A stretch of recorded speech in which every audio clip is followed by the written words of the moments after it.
Setelah menerima lemparan rancangan peraturan daerah atau Ranperda APBD tahun anggaran 2024 dari PJ Wali Kota Malang beberapa waktu lalu, Senin 20 November, DPRD Kota Malang menggelar rapat paripurna dengan agenda penyampaian pandangan umum fraksi terhadap Ranperda APBD tahun anggaran 2024. Dari pandangan yang disampaikan, keenam fraksi menyoroti berbagai persoalan yang ada di Kota Malang.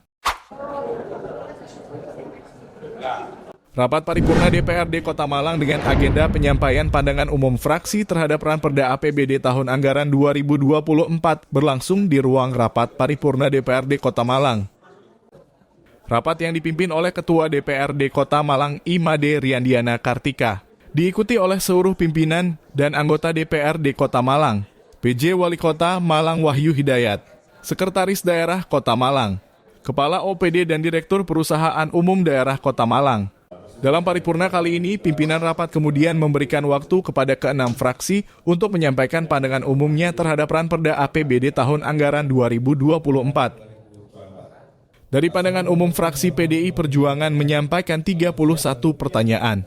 Yang paling mendasar disoroti oleh PDI Perjuangan yakni terkait dengan gaji TPOK yang dinilai masih belum sesuai UMK di Kota Malang. Selain itu, fraksi PDI Perjuangan juga menyoroti angka putus sekolah di Kota Malang yang masih cenderung tinggi. Sedangkan fraksi PKB yang menyampaikan 16 pertanyaan dan fraksi PKS yang menyampaikan 17 pertanyaan menyoroti netralitas ASN di tahun politik 2024 mendatang. Kedua partai ini meminta para ASN di Kota Malang agar bersikap netral dalam pemilu dengan tidak mendukung salah satu pasangan calon. Sementara, untuk fraksi Gerindra yang menyampaikan 7 saran dan pertanyaan, meminta kepada pemerintah Kota Malang untuk transparansi dalam pengelolaan anggaran, sebagaimana yang diamanatkan dalam Peraturan Pemerintah Nomor 12 Tahun 2019 pada Pasal 3. Fraksi Golkar dan Fraksi Damai Demokrasi Indonesia yang masing-masing menyampaikan 12 dan 13 pertanyaan, meminta penjelasan pemerintah Kota Malang terkait dengan turunnya APBD tahun 2024. Apakah akan berpengaruh pada berbagai sektor di Kota Malang, mulai dari pendidikan, kesehatan, PUPR PKP, Satpol PP dan Dinas Sosial dikhawatirkan akan terjadi penurunan pelayanan. Untuk itu, fraksi Golkar dan fraksi Damai Demokrasi Indonesia meminta pemerintah Kota Malang untuk melakukan kajian terkait hal tersebut. Usai rapat paripurna, PJ Wali Kota Malang, Wahyu Hidayat yang menanggapi pertanyaan dari keenam fraksi mengatakan jawabannya akan disampaikan pada Rabu mendatang. Ia juga menambahkan bahwa terkait dengan netralitas ASN pada pemilu yang menjadi sorotan sejumlah fraksi. Wahyu mengaku bahwa sudah jelas aturannya terkait dengan netralitas dan dirinya meminta para ASN tetap menjaga netralitas pada pemilu Februari mendatang.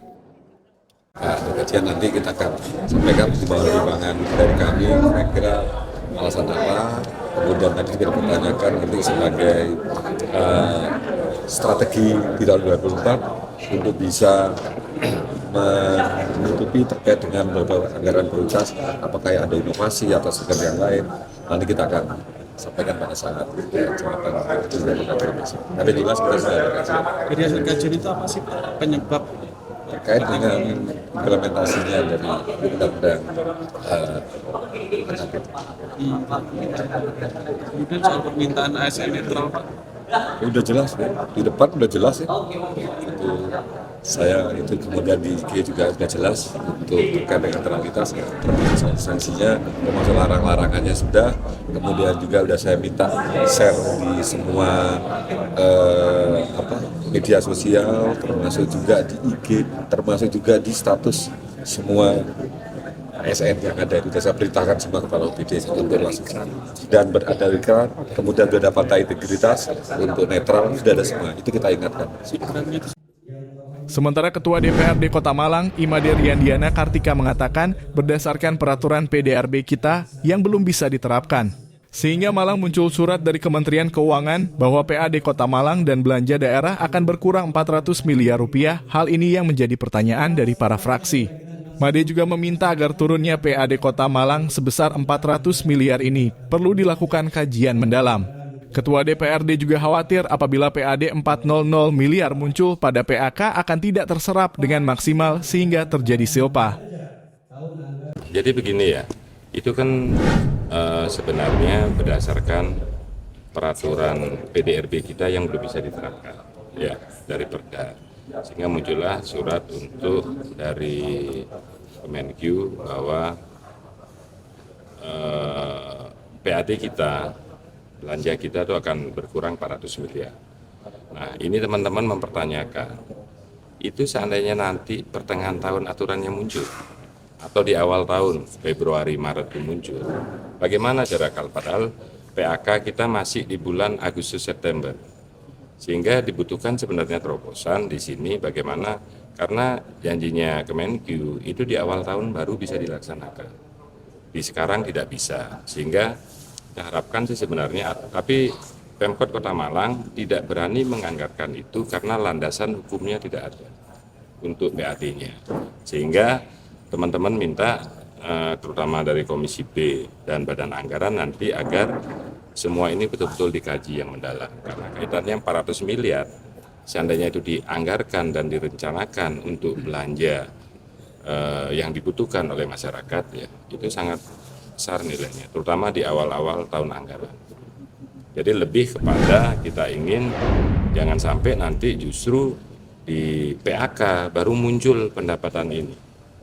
Muncul pendapatan ini sehingga serapannya tidak banyak dan akan silpa. Kita masih traumatik dengan silpa. Itu saja sebenarnya. Tapi nanti di jawaban wali kota dan di hearing saya rasa itu akan terjawab semua.